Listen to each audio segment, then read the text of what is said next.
તો જે ભગવાન ડાયરાને આજની આપણી જર્ની રહેવાની છે મારુતિ નંદન ટ્રાવેલર્સ સાથે। આ જર્ની શરૂ થાય છે તોરીથી સુરત। 550+ કિલોમીટરની આપણી જર્ની રહેવાની છે અને આપણી સાથે છે ડ્રાઈવર કમલેશભાઈ જાપડા ઉર્ફે કાનાભાઈ। રૂટની વાત કરું તો તોરીથી રામપુર, બાલાપુર, નાજાપુર, માવજીંજ, વાઘણિયા, કુકાવાવ, અમરાપુર, આકડિયા, અમરેલી થઈને સુરત પહોંચાડે છે। અને આપણી સાથે કંડક્ટરમાં છે દિનેશભાઈ ધામેચા। આપણી આ જર્ની તોરીથી 4 વાગે શરૂ થાય છે। ચા પાણીનો વોલ્ટ આપણે મોહબ્બત ખપે ગ્રીસ સેન્ટરની અંદર લાઠી લઈએ છીએ। ત્યારબાદ જમવાના વોલ્ટની વાત કરવામાં આવે તો જેકે હોટલ્સની અંદર આપણો જમવાનો વોલ્ટ હોય છે ને 15 થી 20 મિનિટ હોલ્ડ હોય છે। ત્યારબાદ આપણે વટામણ ટોલ પ્લાઝા અને હોટલ સહયોગમાં આપણો ચા પાણીનો બીજો વોલ્ટ હોય છે ને ત્યારબાદ ડાયરેક્ટ સુરત જ ઊભી રહે છે।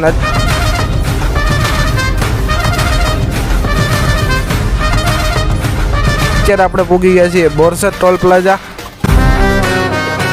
વહેલી સવારે 5 વાગે પૂગી ગયા આપણે સુરત। છેલ્લે વડલા પાર્કિંગ લૂકી આપણી ગાડી જઈ છે। આટલામાં તમને કેટલું કહું તો આપણો ફૂલ વિડીયો આવી ગયો છે યુટ્યુબમાં જોઈ આવો।